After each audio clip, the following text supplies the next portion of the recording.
Make America Goth Again. We are giving my client Ophelia's DEATHHAWK a refresh. She had it buzzed higher up, so she grew it out a little bit so she could shift to a different look where we don't bring the disconnect up as high. So after I carefully sectioned off the area, I took the whole buzzed area down to a 1.5.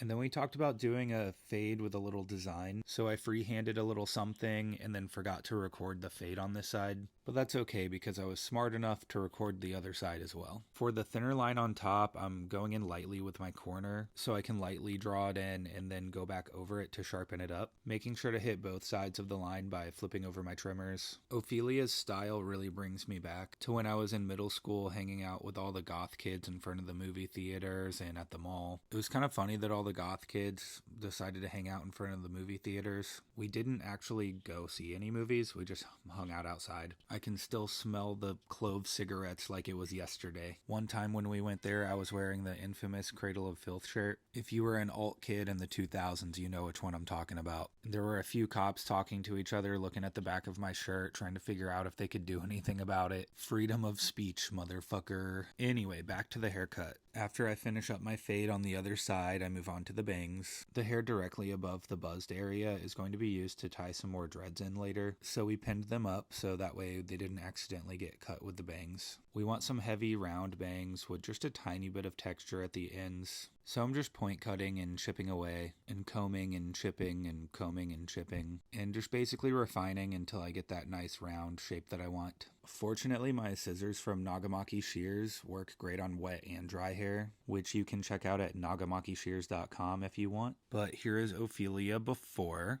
And here is me being silly because I forgot to put myself in any of these shots. And here is Ophelia after. Let me know what you think of this look in the comments. Clearly it suits her vibe and the type of style she's going for. Is this look goth enough to help make America goth again? The world needs your help to figure out this very important issue.